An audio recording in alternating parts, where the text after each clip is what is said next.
ચાલો વિદ્યાર્થી મિત્રો, હા, ભોયા સ્ટડીમાં તમારું બધાનું સ્વાગત છે. આગળનો વિડીયો હતો જે આપણે સંખ્યામાંથી એટલે તમને રકમ આપેલી હશે એને આપણે શબ્દમાં લખવાનું હતું ને, તો એની વચ્ચે વચ્ચે કહેવાય શૂન્ય આવે ત્યારે આપણે કઈ કઈ વસ્તુ ધ્યાનમાં રાખવાની છે એના વિશે આજે શીખવાના છે. તો આગળના વિડીયોમાં પણ તમને મેં એક કોષ્ટક કરાવેલું ને, તમે જોયો હશે તો હજુ પણ એક કોષ્ટક આપણે દોરવાનો તો છે, પણ એમાં કઈ કઈ વસ્તુ ધ્યાનમાં હજુ બી રાખવાની છે બરાબર સમજી લેજો. બરાબર, તો આપણે પહેલા કોષ્ટક તરફ જઈએ.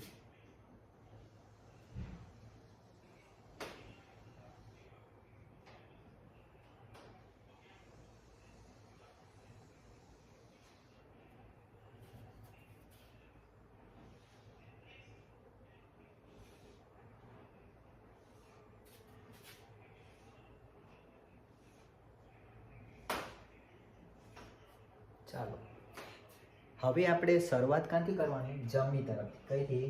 જમણી. જમણી બાજુથી આપણે કઈ તરફ જવાનું છે? ડાબી તરફ. હા, જમણીથી કઈ તરફ જવાનું છે? આપણે ડાબી તરફ. હા, હવે જમણી અહીંથી આપણે અહીંથી શરૂઆત નહીં કરવાની. હા, આપણે શરૂઆત ક્યાંથી કરી છે? અહીંથી, જમણી તરફથી. આપણે લખીએ પેલા તો એકમ. હા, બીજો આવશે હું દશક. એકમ પછી શું આવશે? દશક. પછી 100. હા, પછી 1000, પછી 10,000, 10,000, લાખ,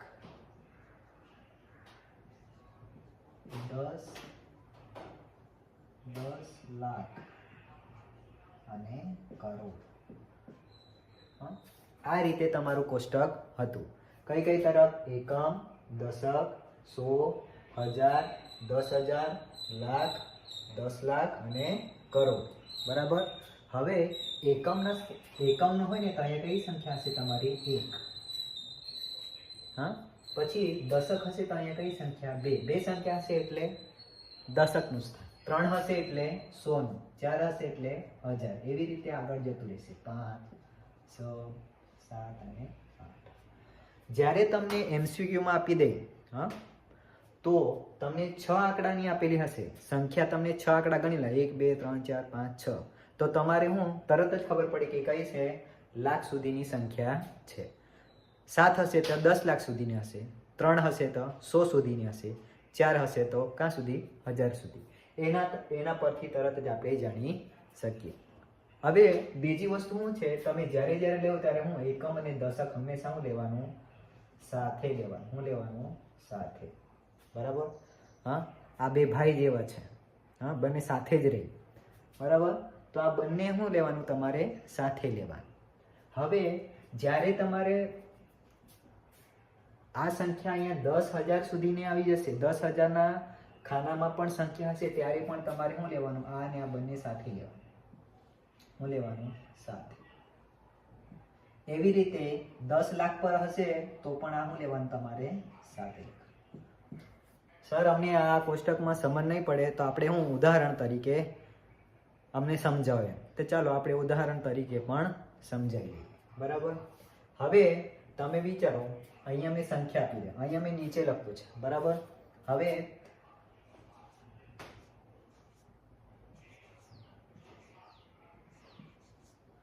ચાલો, આ કઈ મેં સંખ્યા લખી દીધી. કઈ લખી છે? ક્યાં સુધીનું? હવે જોજો, પેલા ગણી લેવું. 1 2 3 4 5. 5 એટલે ક્યાં સુધીનું હશે? 10,000. હા, તો તમે હજુ પણ પાછો તમે કરી શકો. અહીંયા પણ પેલા શરૂઆતમાં તમારે બધું જ કરવાનું. એકમ, આને દશક, આ કયા સ્થાન પર છે? 100, આ કયા સ્થાન પર છે? 1000 અને આ 10,000. બરાબર. તો એવી રીતે છે. હવે આપણે એને શબ્દમાં લખશું. શબ્દમાં લખશું ત્યારે હવે જો લખીએ આપણે. હવે આ જો 5 છે તે 10,000ના સ્થાન પર છે ને, તો 10,000ના સ્થાન પર તો છે 5 છે, અહીંયા છે. તો ત્યારે મેં કે 10,000 ના હોય તો તમારે આ ને લેવાનું? બંને સાથે લેવાનું. ખબર પડી બધાને? તો આ 5 અને 4 એટલે કેટલા થયા? 54 થયા. કેટલા? 54. તો અહીંયા મેં લખું 54 54 પછી હું લખું મેં 1000 કેટલા થયા 54,000 આનું થઈ ગયું આટલું હવે 3 કયા સ્થાન પર છે 100 ના સ્થાન પર છે ને પણ પહેલા તો તમારે હું આ 3 શબ્દમાં લખી દેવો તમે 3 પછી કયા સ્થાન પર છે 100 300 થઈ ગયું આપણે એવું બી કીધું છે કે એકમ અને દશક તમારે શું લેવાનું છે સાથે લેવાનું છે તો આ કેટલા થયા 56 તો લખો તમારે 56 હા તો આપણે લખીએ કે 54,356 બરાબર પણ આજે તો આપણે શું કરવાનું છે હા વચ્ચે વચ્ચે શૂન્ય આવે ને ત્યારે આપણે કઈ કઈ વસ્તુ ધ્યાનમાં રાખવાની એના વિશે આજે તો આપણે આ વિડીયો બનાવતા છે હા આ તો તમને પહેલા વિડીયોમાં તમને શીખાઈ મૂકેલું છે હા તો આપણે એના વિશે હવે શૂન્ય આવે ત્યારે આપણે કઈ વસ્તુ ધ્યાનમાં રાખવાની છે એના વિશે આપણે ચર્ચા કરીએ ચાલો શરૂઆત લે આપણે હવે શરૂઆત આપણે ક્યાંથી લેવું દશકથી લેશું હા બે સંખ્યાવાળી લઈશું પહેલા પછી 3 પર આવશું 4 પર 5 પર એવી રીતે આપણે કરતા જશું હા ઉદાહરણ બરાબર સમજી લેજો ચાલો આ મેં 2 સંખ્યા લખેલી છે 2 સંખ્યા એટલે 2 આંકડા લખેલા છે 1 અને 2 એકમનું સ્થાન હવે આમાંથી કયું એકમનું સ્થાન છે હા તમે કહેશો સર આ કયું છે એકમ હા આ કયું છે દશક હવે દશકના સ્થાન પર કયો અંક છે 8 ને એટલે 10 ની કેટલી નોટ થઈ ગઈ 8 અને એકમ પર શું છે 0 કઈ નહીં મળે ને તો આનું કેટલું થશે 80 શું થશે 80 આ તો તમને મેં પહેલા બી કીધેલું કે 1 થી 100 સુધી તમને શબ્દમાં એકડા બરાબર આવડતા હોવા જોઈએ તો તમારે આ શું એકદમ તરત થઈ જાય તો આપણે દશક 2 સંખ્યા લીધી ત્યારે ક્યાં સુધી હવે જો આ દશકના સ્થાન પર આવી ગયું ને 2 સંખ્યા એટલે હા હવે આપણે કઈ 3 લઈએ એક ઉદાહરણ કરતા જઈએ આપણે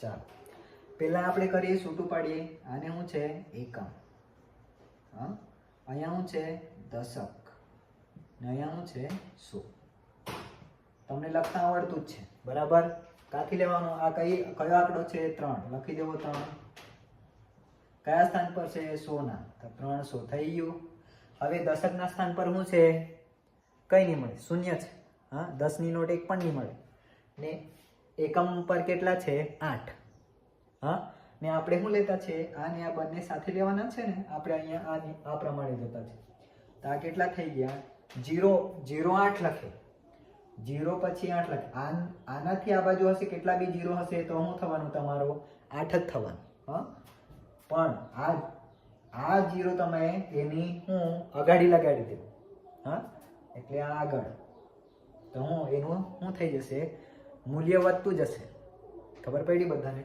તો હવે 300 ને અહીંયા આપણે શું હતો 8 છે તો આપણે લખીએ 8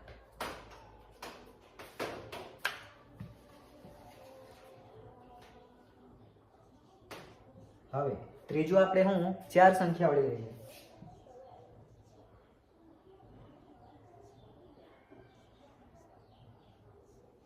ચાલો હવે મેં એકમ દશક એવું ચાલો લખી લઈએ હા એકમ આ શું છે દશકના સ્થાન પર છે આ 100 ના સ્થાન પર છે ને હું આમાં 1000 ના સ્થાન પર છે લખીએ આપણે 4000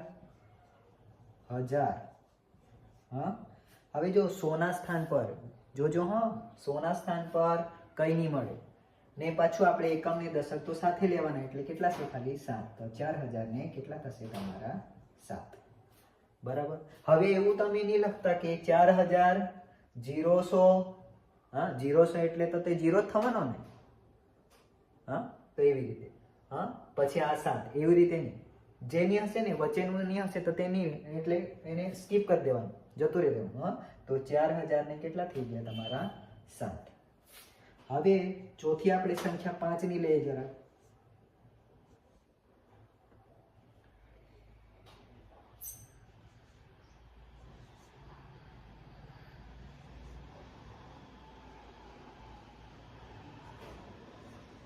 ચાલો હવે સમજી લેજો આપણે શું છે આ એકમ,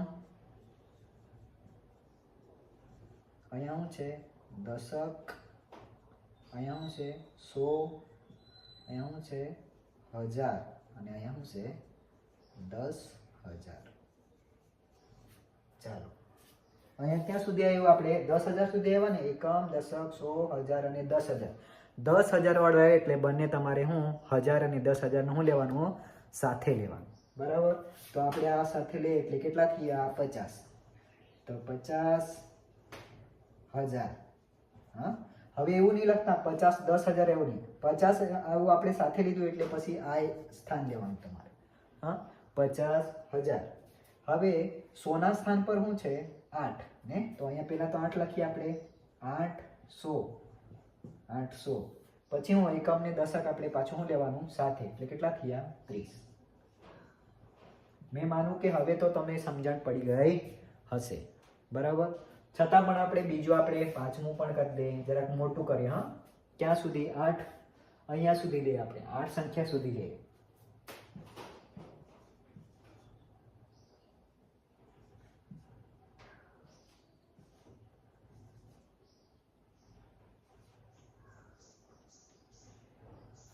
ચાલો આપણે શું લીધું 1 2 3 4 5 6 7 ને 8, 8 સંખ્યા લીધી છે. 8 સંખ્યા એટલે ક્યાં સુધીની હશે, ક્યાં કરોડ સુધીની.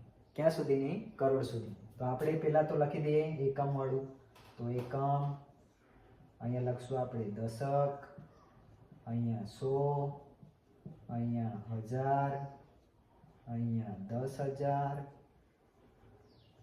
અહીંયા લાખ, અહીંયા હું 10 લાખ, અહીંયા શું થશે કરોડ. બરાબર, આ લખવાનું. હવે તમને બરાબર આવડી ગયું પછી આ ટાઈમ પાસ જેવું નહીં કરવાનું કે એકમ, દશક, 100. આ તમે કેમ લખતો છે, કારણ કે આ વિડીયો જેને 1000 સુધી જ આવડતું હશે એના માટે પણ હશે ને, તો એટલા માટે મેં એકદમ ડિટેલથી કરાવતો છે. બરાબર, તો તમારે શું કરવાનું, જ્યારે આવડી જાય પછી તમારે જાતે જ કરવાનું, એકમ, દશક, 100, 1000, 10,000, લાખ, 10 લાખ અને કરોડ. તો અહીંથી કરોડ સુધીનું આવેલું છે, તો આપણે ધારો કે એને શું કરવાનું, હવે શબ્દમાં લખવાનું છે. તો લખશું આપણે, આ કયો આંકડો છે 7, તો લખી દઈએ આપણે 7. કયા સ્થાન પર છે, કરોડના, તો 7 કરોડ થઈ ગયું. આનું કામ પૂરું થઈ ગયું. હવે આપણે શું કરવાનું છે, આને આ લેવાનું છે ને. કેમ, કારણ કે આ 10 લાખના સ્થાન પર છે. હા, તો આપણે બંને આ સાથે લેવાનું છે ને. તો હું આ તો 8 થઈ ગયું, તો આપણે લખી દઈએ 8 લાખ. હા, પછી આનું કામ થઈ ગયું. હવે અહીંયા પણ છે 10,000 ને 1000, એટલે આ બંને સાથે પાછું લેવાનું. અહીંયા મેં તમને કીધું ને, આને આ બી સાથે લેવાનું ને આને આ બે. કેમ, કારણ કે અહીંયા સુધીની સંખ્યા છે એટલા માટે. હા, તો અહીંયા લખીએ આપણે 70,000. હા, હવે શું થશે, 100 ના સ્થાન પર હું કંઈ નહીં મળે, શૂન્ય છે ને પાછું એકમ ને દશક તમારે શું લેવાનું સાથે, એટલે કેટલા થશે 30. તો આખો આપણે ગણીએ તો 7 કરોડ 8,70,000 અને 30. એવી તમે એકદમ ડિટેલથી કરશો ને, નાની નાની વસ્તુ તમે ધ્યાન રાખશો તો તમારું જે કોમ્પિટિટિવમાં તમારા 2-4 માર્ક્સનું જે પૂછાય તો એ તમને બેઠા બેઠા મળી જાય.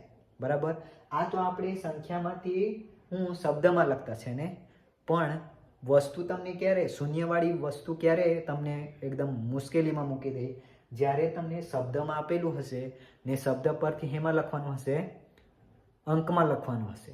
બરાબર, તો ત્યારે તમને મુશ્કેલી પડે, પણ તે વખતે તમને કામ શું આવશે, આ કોષ્ટક. હા, તમારું આ એકદમ બ્રહ્માસ્ત્ર કહે ને, તો એ એવું છે, તમારું બાણ છે આ કોષ્ટક, એ તમારે બરાબર કરવા પડે. બરાબર, તો હવે આ તમે બરાબર સ્ક્રીનશોટ લેવાનો તો સ્ક્રીનશોટ લઈ લો. હા, ને બરાબર તમે લખીને પ્રેક્ટિસ પણ કરો. હા, તો હવે આ મેં સાફ કરું ને એના પછીના તમને હું તમને જાતે પ્રેક્ટિસ કરો એના માટે મેં થોડી રકમ આપું. બરાબર,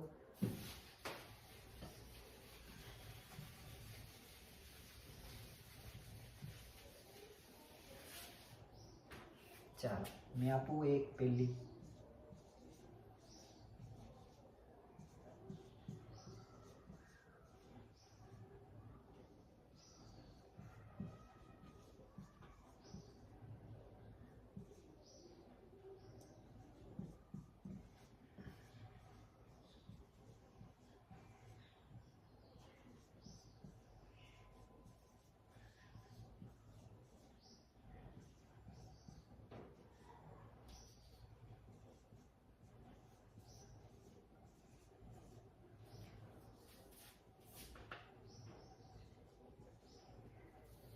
તો આવી કંઈ સંખ્યા મેં આપેલી છે એ તમે શું કરવાનું, આ કોષ્ટકનો ઉપયોગ કરીને જાતે આખું ડિટેલથી લખો. પહેલાં પ્રેક્ટિસ કરવામાં સમય જાય વાંધો નહીં, પણ પછી સ્માર્ટ વર્ક કરવા પડશે. સ્માર્ટ વર્ક એટલે શું કીધું મેં, ડાયરેક્ટ તમને ખબર પડવા જોઈએ કે 3 હોય એટલે 100નું સ્થાન છે એટલે 100 સુધીની જ હશે એમ. 5નું હશે એટલે ક્યાં સુધીનું હશે, 10,000 સુધીનું. 8નું હશે તો કરોડ સુધીનું. એવું તમે સંખ્યા ગણીને પણ કરી શકો. બરાબર? તો તમે શૂન્ય વખતે તમે કઈ વસ્તુ ધ્યાન રાખવાની એ તમને હવે ખબર પડી ગઈ હશે. મેઇન વસ્તુ શું છે, તમારે આ કોષ્ટક પ્રમાણે જવાનું જ્યારે શબ્દમાંથી તમે આંકડામાં લખતા હોય ત્યારે. બરાબર? તો હવે આપણે આ વિડીયો તમને મળે તો તમારે શું કરવાનું છે, લાઈક પણ કરવાનું છે, સબસ્ક્રાઈબ કરી દેવું. બરાબર? તો બીજા વિડીયો અમને બનાવવા માટે ઉત્સાહ મળે. બરાબર ને? તમે તૈયારી કરતા રહેવો. બાય. પછી આપણે બીજા વિડીયોમાં મળીએ. હવે